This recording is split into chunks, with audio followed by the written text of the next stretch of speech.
कल है नरसिम्हा जयंती, तो आज का लाइव जो है, अगर आप लोगों ने हमारे स्टोरीज देखे होंगे तो आपको पता होगा कल है नरसिम्हा जयंती और आज हमारे साथ एक खास गेस्ट जुड़ने वाले हैं। कौन है वो सब मैं बताऊंगी थोड़ी देर में। बट आप लोगों को बहुत बहुत धन्यवाद हमारे पेज में इतना प्यार देने के लिए। हमारी कुछ रील्स में बहुत व्यूज़ आए हैं, बहुत लोगों को पसंद आया है हमारा काम। तो जो लोग हमें सपोर्ट कर रहे हैं उन्हें बहुत बहुत धन्यवाद। और हमारी संस्कृति को और आगे बढ़ाने के लिए जो है आप लोग जैसे शेयर कर रहे हैं वैसे ही शेयर करते रहिए। कल नरसिम्हा जयंती है। हमारे ऐप के माध्यम से बहुत सारे मंदिरों में जो है पूजन का कल ऑर्गेनाइज किया गया है। मैं हमारे गेस्ट के बारे में बताऊं। यस, आज हमारे गेस्ट हैं रासिक रमन दास जी। वो इस्कॉन के प्रभु जी हैं और he is a monk, he is also an author. उनके बुक्स के बारे में हम जानेंगे। He is also a life coach. आज वो हमारे साथ जुड़ेंगे और हम जो है नरसिम्हा जयंती, कौन है नरसिम्हा जी, भगवान नरसिम्हा कौन है, उनकी क्या विशेषताएं हैं, हम बहुत सारे क्वेश्चंस करेंगे। आप लोग को अगर कुछ क्वेश्चंस हैं जो आप शेयर कर रहूँगी। हेलो हेलो, नमस्ते, धन्यवाद हमारे साथ जुड़ने के लिए। Thank you so much. कल है नरसिम्हा जयंती, तो आज जो है उसी के लिए हमने एक विशेष लाइव को ऑर्गेनाइज किया है जहाँ पे हम आपके साथ बातचीत करने का हमें सौभाग्य है। काफी सारे क्वेश्चंस हैं हम जानना चाहेंगे आपसे। आप सिंपल शब्दों में जो है लोगों तक पहुंचाइएगा कि क्या क्या हम ना कल के विषय में जान सकते हैं। कौन है नरसिम्हा जी, नरसिम्हा भगवान कौन है, उनकी क्या विशेषताएं हैं, right. Thank you so much. It's over to you. I'll keep on asking the questions. I have also said कि जो लोगों को जो भी questions है वो यहाँ पे चैट बॉक्स में या कमेंट बॉक्स में डाल दे, तो हम वो questions भी धीरे धीरे ले लेंगे। धन्यवाद अंकिता जी, थैंक यू फॉर मॉडरेटिंग। और आप हम सबको एक साथ लेके आए हैं उत्सव त्योहार मनाने के लिए। नरसिंह चतुर्दशी का तो कल त्योहार है, तो आज ही हम एक सही मूड, एक सही वातावरण, एक सही भाव निर्माण करें। तो इसी के सिलसिले में हम लोग आज सब एकत्रित हुए हैं। तो बहुत धन्यवाद हम सबको एक साथ जोड़ने के लिए। जी, हमारा सौभाग्य है। तो मैं पहले एक भगवान से एक प्रार्थना करके प्रारंभ। बिल्कुल। प्रार्थना का बहुत महत्व है। एक वो माध्यम है जिसके द्वारा हम भगवान से संपर्क साध सकते हैं। जैसे हम और आप और हम सब लोग ये इंस्टाग्राम के माध्यम से एक दूसरे से जुड़े हैं और एक दूसरे को देख पा रहे हैं, बातचीत कर पा रहे हैं, सुन पा रहे हैं, समझ पा रहे हैं। उसी प्रकार भगवान से संपर्क साधने के लिए, जो कि इस भौतिक हमारे इंद्रियों के परे हैं, उनसे संपर्क साधने के लिए एक बहुत सरल माध्यम है, वो है प्रार्थना। तो प्रार्थना की एक ये बड़ी विशेषता है। और इसको हम इन्वोकेशन प्रेयर्स भी कहते हैं कि जो जितनी भी ऑस्पिशियसनेस है, शुभता है, उसको हम इन्वोक करते हैं। तो वो प्रार्थना हम करेंगे।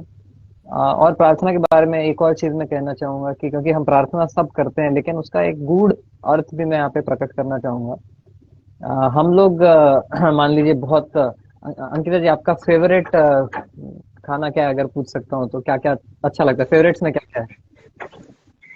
जी, फेवरेट मेरा है पुलाव। पुलाव, ठीक है। बट बहुत सुंदर आपने बताया पुलाव। तो हाँ, पुलाव के साथ और क्या? पुलाव के साथ पनीर। ओके, ठीक है। तो मान लीजिए पनीर पुलाव है, एकदम अच्छा रिच बना हुआ है, तो स्वादिष्ट है।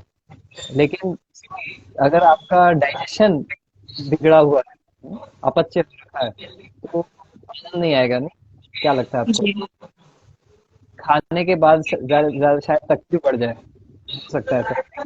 जी। तो हमारे जीवन में जितना भोजन आवश्यक है, उतना पचन भी आवश्यक है। बिल्कुल। जितना हम लेते हैं उसको हम पचाएं, वो भी आवश्यक है। तो उसी प्रकार से हमें भगवान से, हमारे संबंधियों से, हमारे टीचर से बहुत कुछ मिल रहा है। और वो सब मिल रहा है, लेकिन अगर हम उसे पचाएं नहीं तो अपच्य हो जाएगा। फिर जैसे एक बार अगर आपका अपच्य होने के बाद में क्या होता है, कुछ वॉमिटिंग हो सकता है, डायरिया हो सकता है। तो इसी प्रकार हमें जो कुछ मिल रहा है, अगर हम उसे कृतज्ञता से आत्मसात नहीं करते, स्वीकार नहीं करते, तो क्या हो जाता है, अपच्य, यानी हम वी वी कंप्लेन, ये ठीक नहीं, वो ठीक नहीं। तो इसके लिए प्रार्थना जो है हमारे भारतीय संस्कृति का एक अविभाज्य अंग है।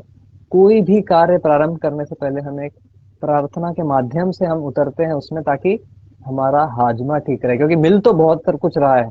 हर क्षण एक श्वास लेने को हमें भगवान की देन मिल रही है, पानी पीने का देन मिल रही है, इतने अच्छे लोगों से हमें मिलने जुलने का देन मिल रही है। तो साथ में प्रार्थना जोड़ दें तो जीवन में एक बहुत मधुरता आ जाती है। तो इसके साथ हम क्या सब रेडी हैं प्रार्थना में बिल्कुल, जुड़ने के? बिल्कुल। Thank you. ॐ अज्ञानतिमिरान्धस्य ज्ञानाञ्जनशलाकया चक्षुरुन्मीलितं येन तस्मै श्रीगुरवे नमः। नम ॐ विष्णुपादाय कृष्णप्रेष्ठाय भूतले श्रीमते भक्तिवेदान्त स्वामीति नामिने। नमस्ते सरस्वते देवे गौरवाणी प्रचारिणे निर्विशेषशून्यवादी पाश्चात्यदेशतारिणे। जय श्री कृष्ण चैतन्य प्रभु नित्यानंद श्री अद्वैत गदाधर श्रीवासादि गौर भक्तवृंद। हरे कृष्ण कृष्ण कृष्ण हरे हरे, हरे राम राम राम हरे हरे। हरे कृष्ण। हरे कृष्ण। बताइए कैसा लग रहा है? बहुत पीसफुल। बहुत अच्छा। हम सबको ये पीस अनुभव हुआ होगा। तो आप कैसे मना रही हैं अंकिता जी नरसिंह चतुर्दशी? अह, एक तो रहता है कि हम दिन के बारे में थोड़ा और जानें, राइट, हमें पता चले कि क्या क्या है, क्या चीजें जो है करनी चाहिए ना, क्या इम्पोर्टेंस है, क्या सिग्निफिकेंस है, नरसिम्हा भगवान का रूप जो अवतार है वो क्यों आया था, right? अगर हम इससे आज शुरू करते हैं तो शायद हमारी सेलिब्रेशन जो है आज से ही शुरू हो जाएगी। बहुत ही अपने महत्वपूर्ण प्रश्न उठाया कि जी, हमें अगर ये त्योहार मनाना है तो पहले समझना होगा कि इसके मायने क्या है, क्यों जी, मनाया जाता है, इसका सिग्निफिकेंस क्या है, हिस्ट्री की इम्पोर्टेंस क्या है। तो नरसिंह चतुर्दशी, चतुर्दशी मतलब जो हमारे लूनर कैलेंडर में एक पूर्णिमा से पहला वाला जो दिन है चतुर्दशी, उसमें ये भगवान प्रकट हुए हैं। और साथ में नरसिंह, भगवान किस रूप में प्रकट हुए हैं? नरसिंह, यानी आधे नर आधे शेर के रूप में प्रकट हुए हैं। तो बड़ा ही विचित्र ये भगवान का रूप है कि आधा इंसान और आधा शेर के रूप में, और बड़ा ही भयानक, ये भयभीत करने वाला रूप है ये भगवान का नरसिंह रूप। तो क्यों भगवान को इस नरसिंह रूप में प्रकट होने की आवश्यकता पड़ी? तो उसके पीछे एक बड़ा इतिहास है, उस इतिहास के बारे में हम चर्चा करेंगे। लेकिन जो मायने हैं इस त्योहार के, जो सिग्निफिकेंस है, वो ये समझना है कि भगवान कितने भक्त वत्सल हैं, भगवान अपने भक्तों से कितनी चाहत रखते हैं कि वे उनकी रक्षा करने के लिए कोई भी रूप लेने के लिए तैयार हैं। कितना भी कठिन परिस्थिति में हो हम क्यों ना हो, किसी भी भयावह परिस्थिति में क्यों ना हो, हम भगवान हमें रक्षा करने के लिए सदा तत्पर रहते हैं।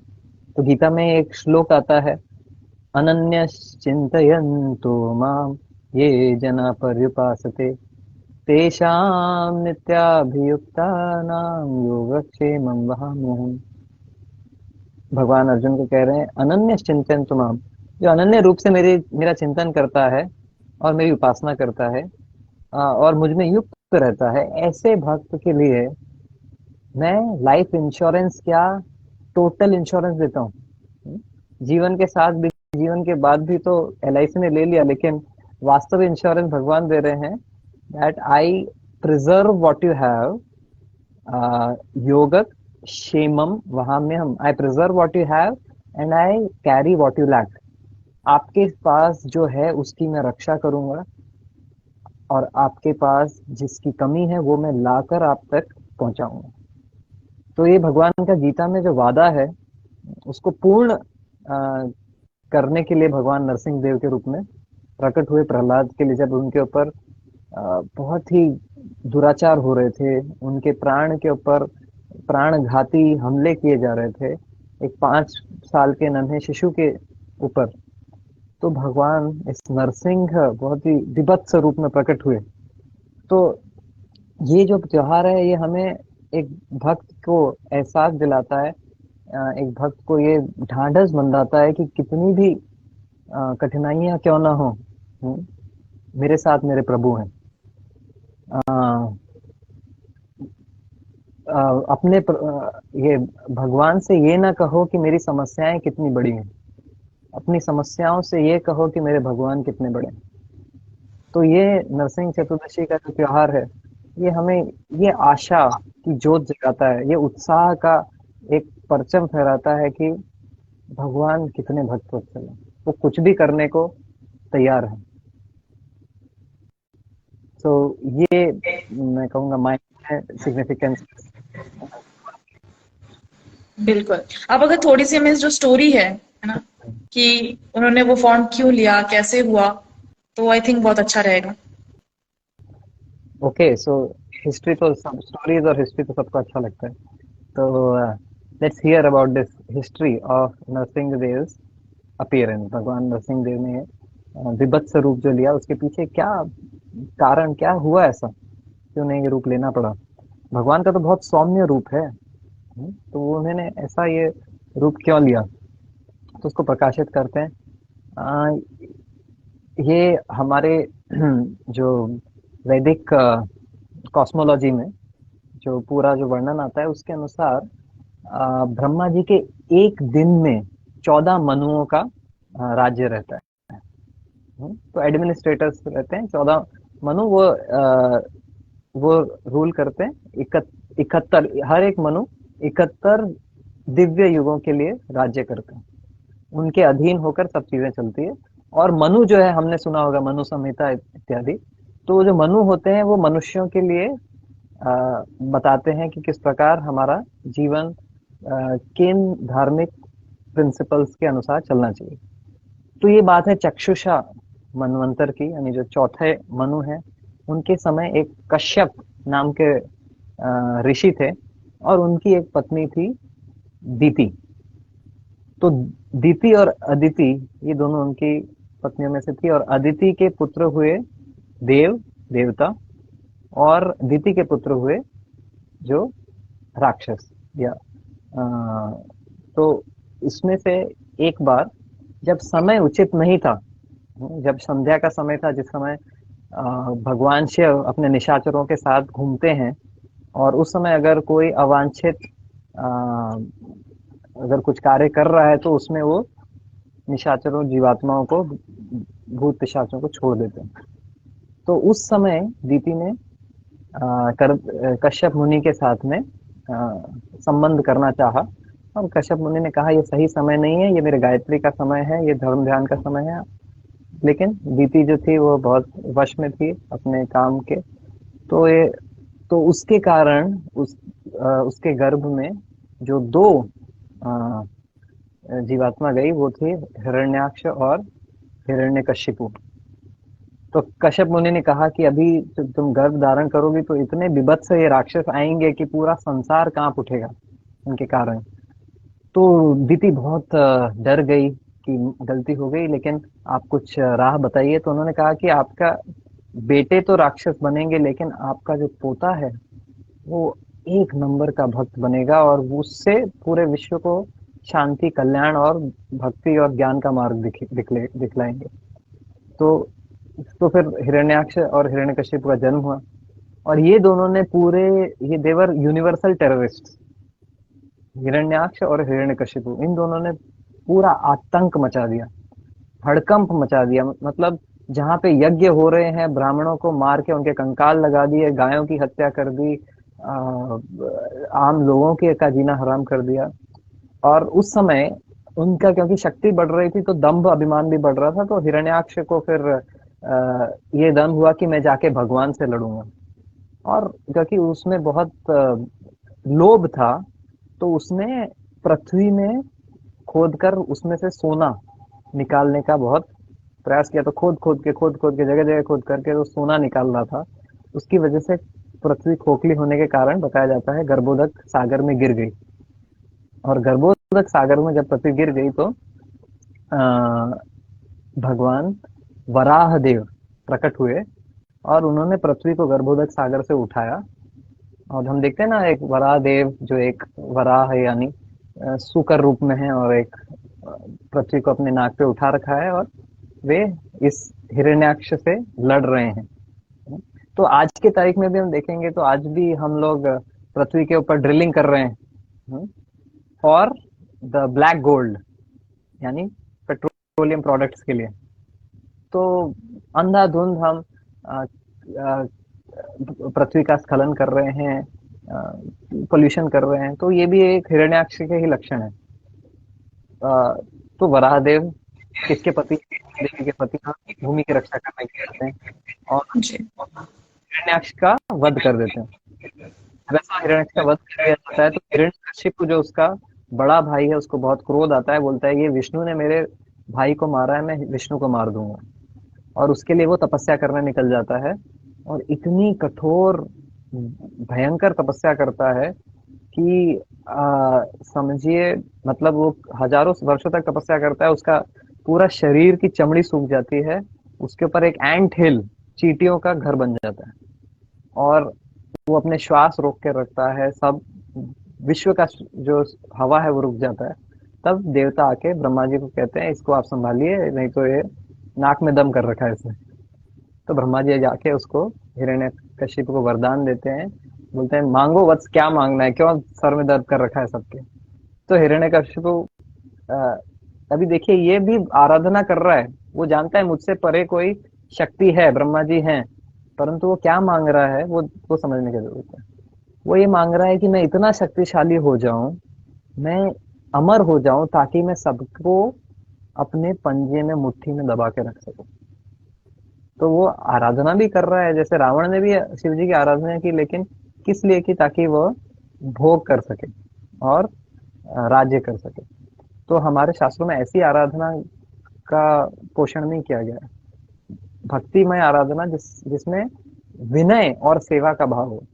तो ये हिरण्यकशिपु ने वरदान मांगा कि मुझे अमर बना दो। ब्रह्मा जी ने बोला अरे मैं खुद अमर नहीं हूं, तुम्हें क्या अमर बनाऊंगा? तो मैं तो केवल भगवान विष्णु ही हैं जो किसी को अमरता का वरदान दे सकते हैं। तो इन्होंने बोला चलो ठीक है छोड़ो, मुझे ऐसा वरदान दो कि मैं ना तो दिन में मरूं न रात में मरूं, न घर के अंदर मरूं न घर के बाहर मरूं, न आकाश में मरूं न पृथ्वी पे मरूं, ना किसी देव के द्वारा मरूं क्या मनुष्य के द्वारा मरूं, ना किसी जानवर के द्वारा मरूं, ना किसी हथियार के द्वारा मरूं।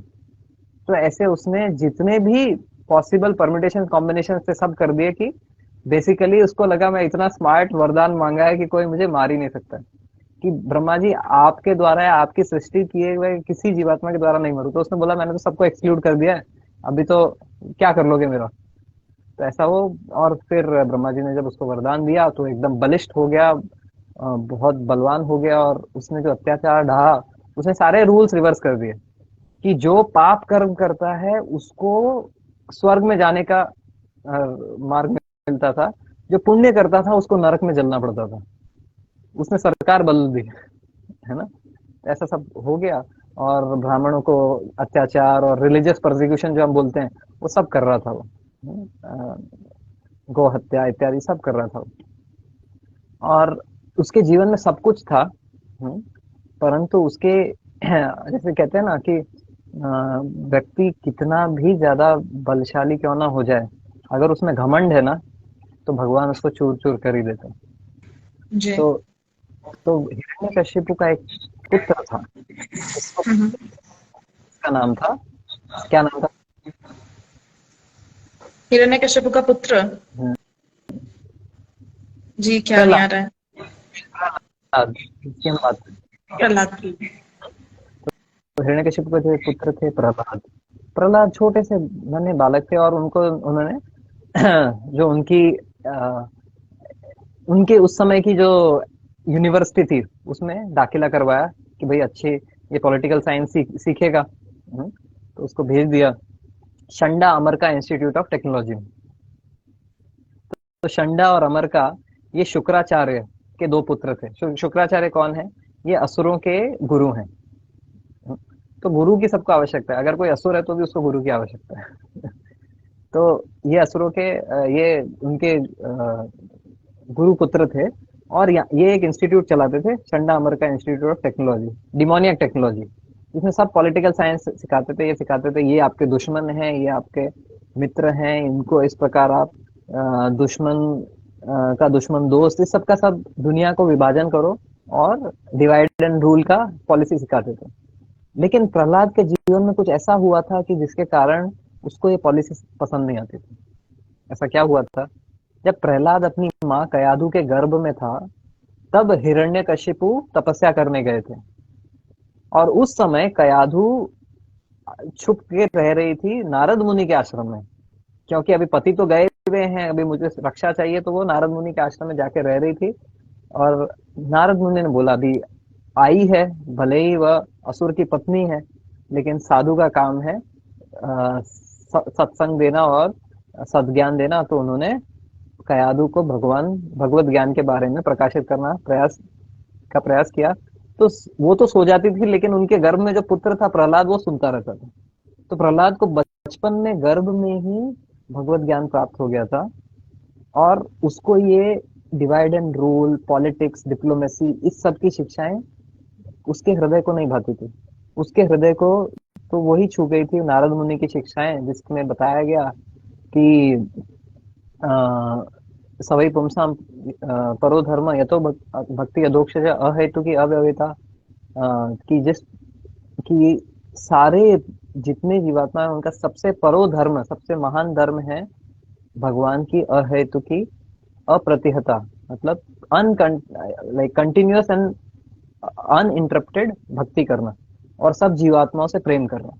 तो उन्हें तो प्रेम का संदेश भाग गया था, तो ये अभी ये झगड़े और डिप्लोमेसी का संदेश उनको पसंद नहीं आया। तो एक बार हिरण्यकशिपु ने बुलाया उनको, बेटे को, उसका सर सूंघा, अपने इस पे पालती पे बैठाया, बोला बेटा बताओ तुमने स्कूल में क्या सीखा। तो उनको गर्व था कि भाई मेरा बेटा तो मुझसे भी 2 कदम आगे निकलेगा। ये और हत्याएं करेगा और लोगों को सताएगा।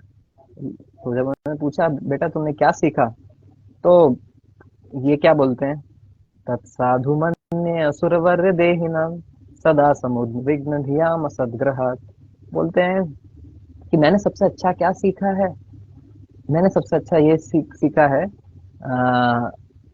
हित्वात्म पातम गृहम अंधकूपम, कि हम इस अज्ञान के अंधकार में अहम ममेति, मैं मेरा इस सब चीजों में के वश में है और भगवान से विमुख हो चुके हैं।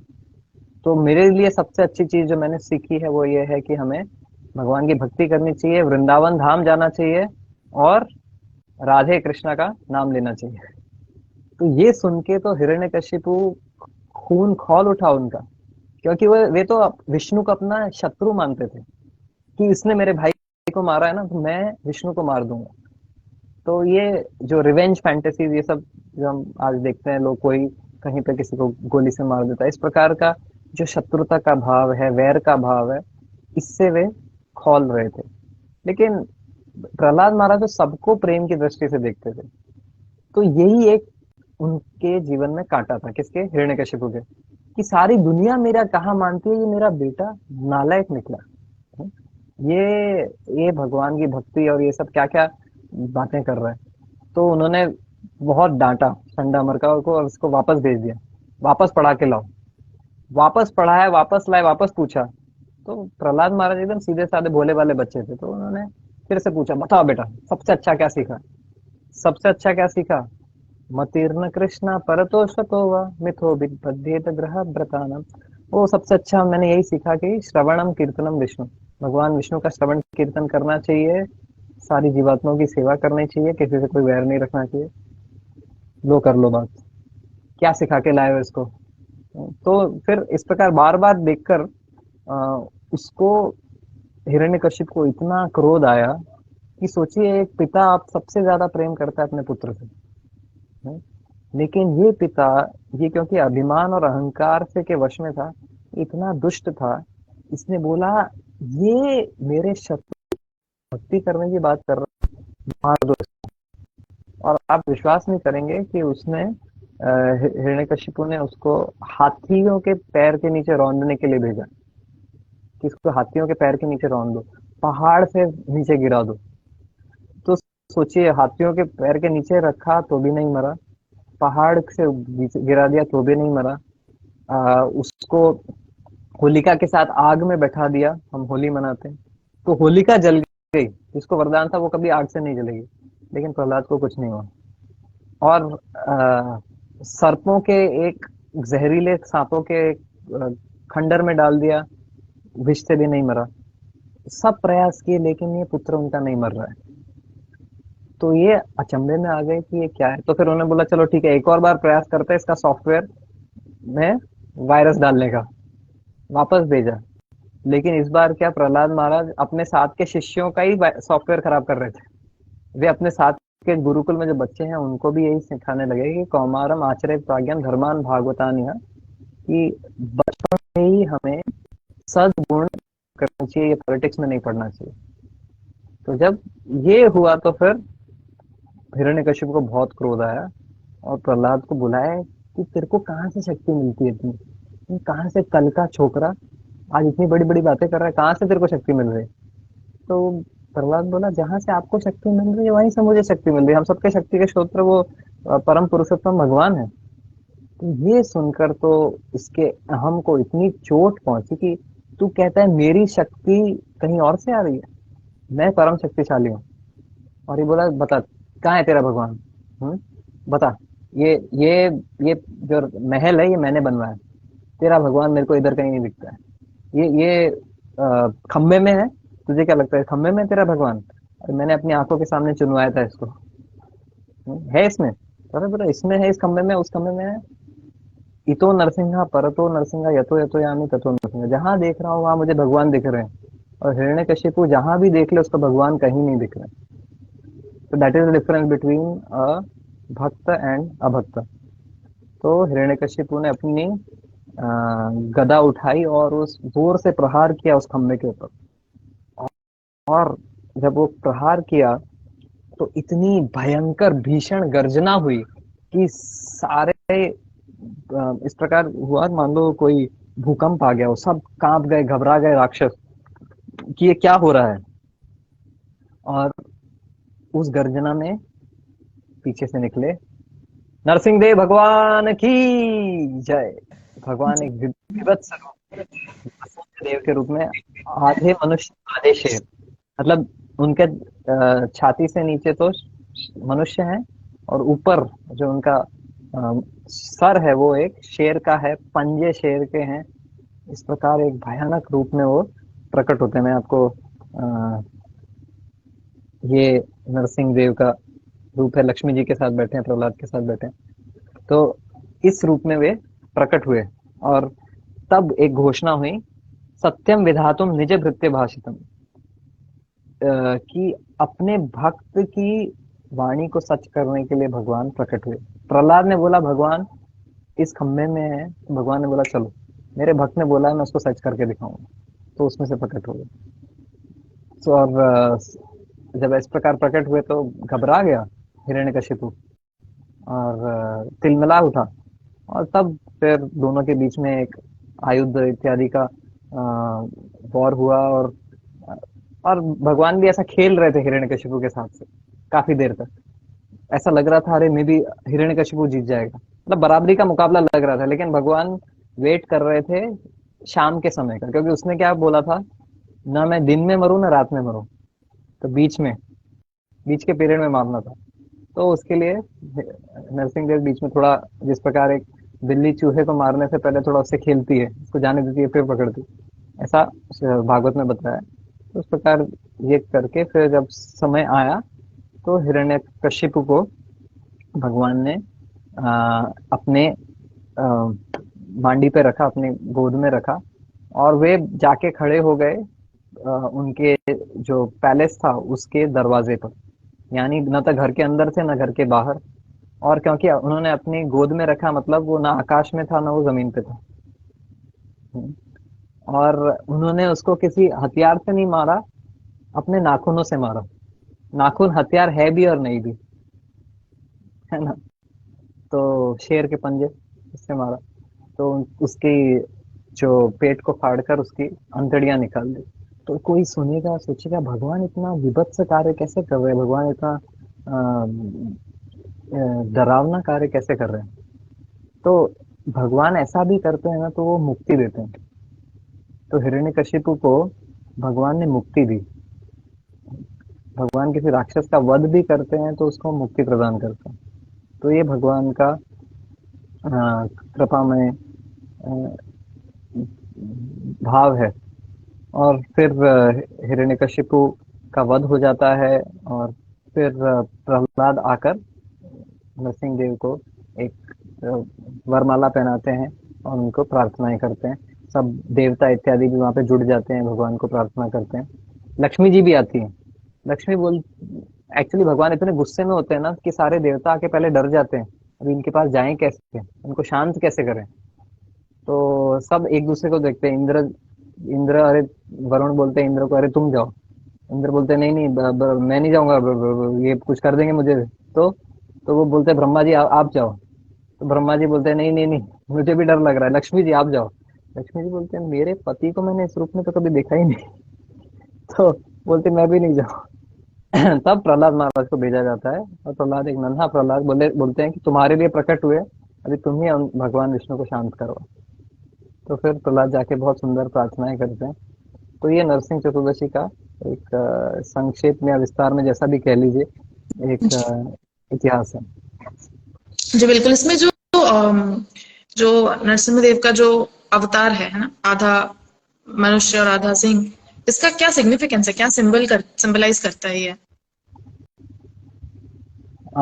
जैसा कि मैंने बताया कि हमारे हिरण्यकशिपु ने इस प्रकार का वरदान मांगा कि ना मैं नर से मरूं ना पशु से मरूं। जी। तो भगवान ने उस कारण, वो तो एक कारण है कि उसका वरदान को भी सत्य करना है। ब्रह्मा जी के वरदान को झुटलाना नहीं है।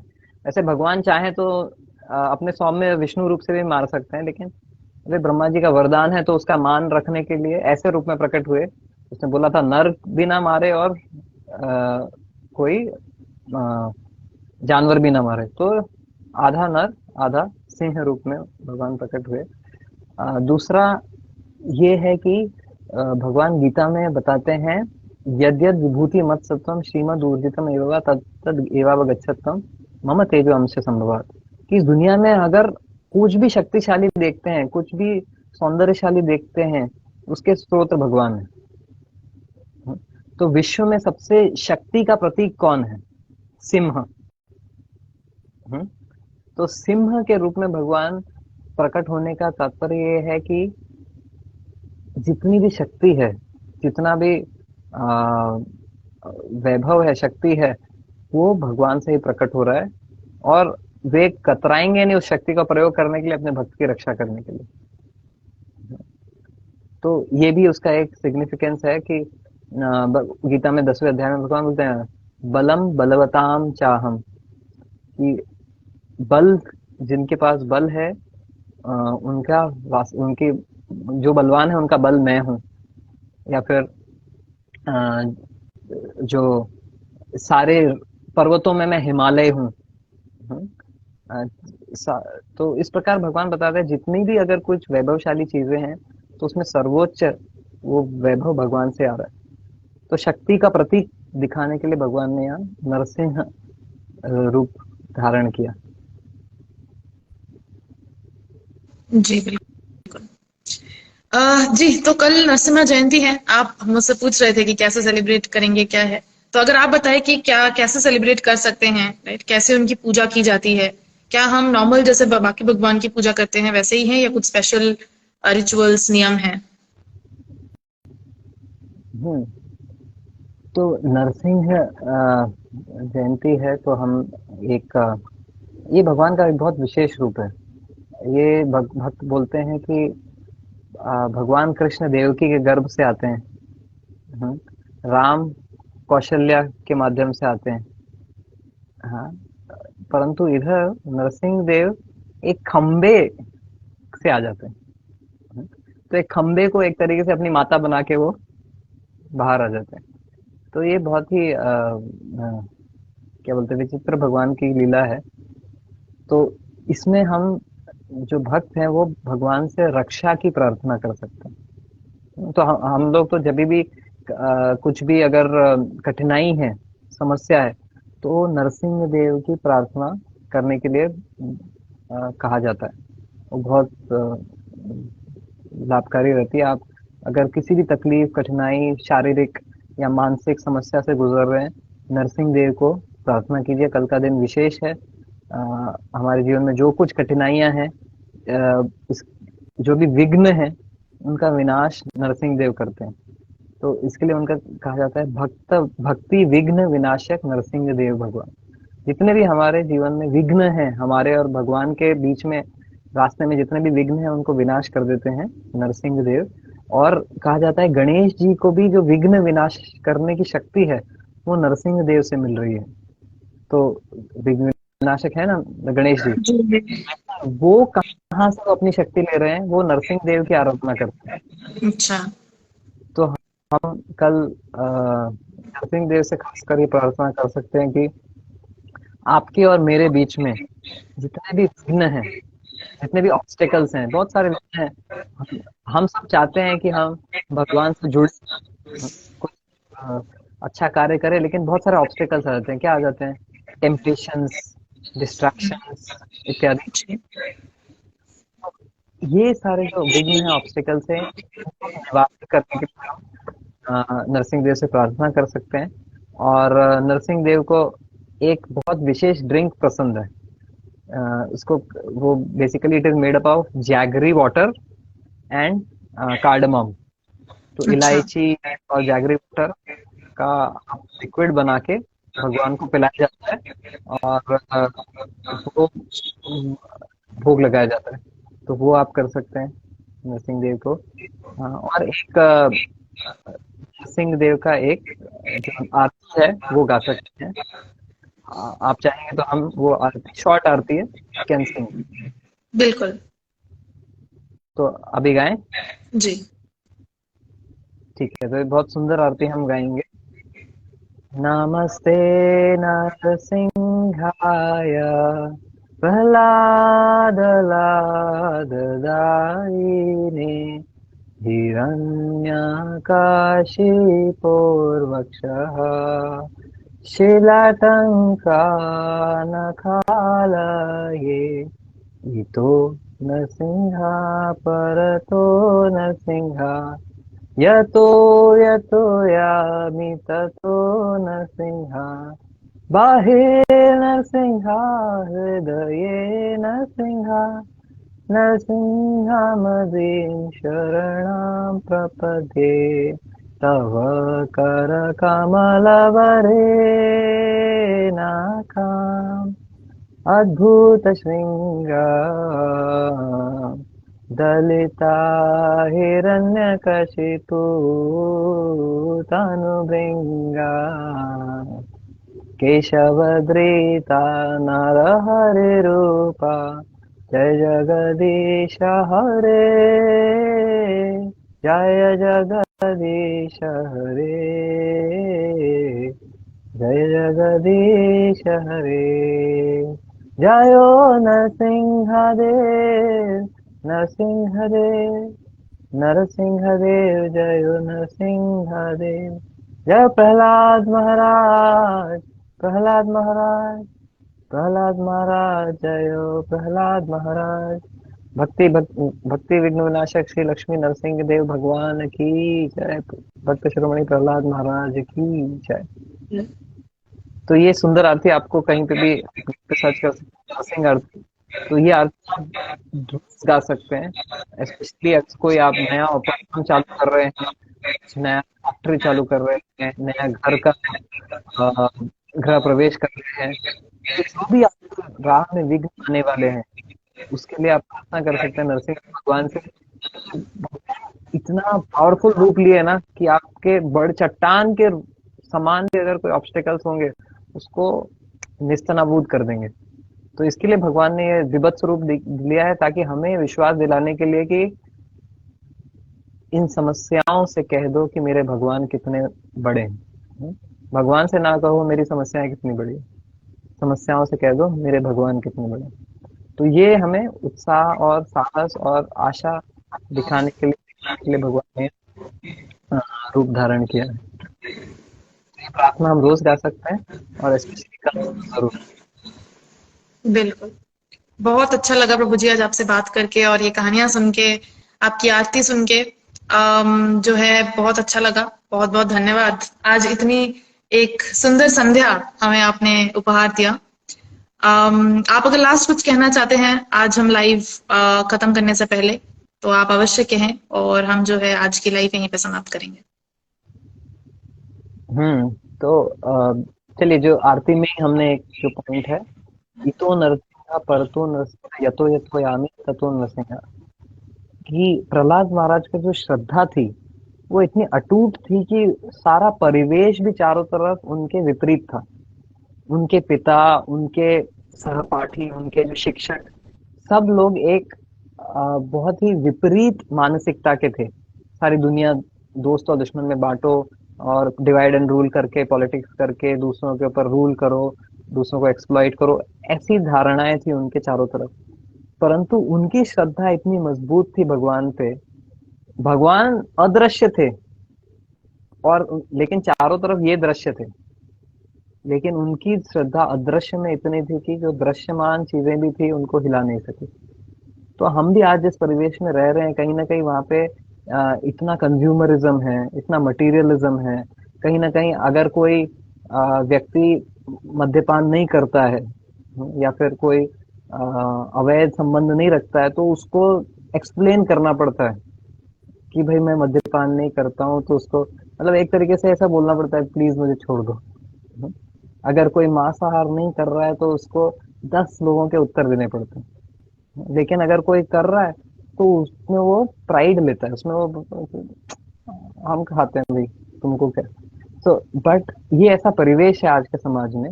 परंतु भारतीय संस्कृति ये एक दया, अहिंसा, शौच, प्यूरिटी के ऊपर आधारित है।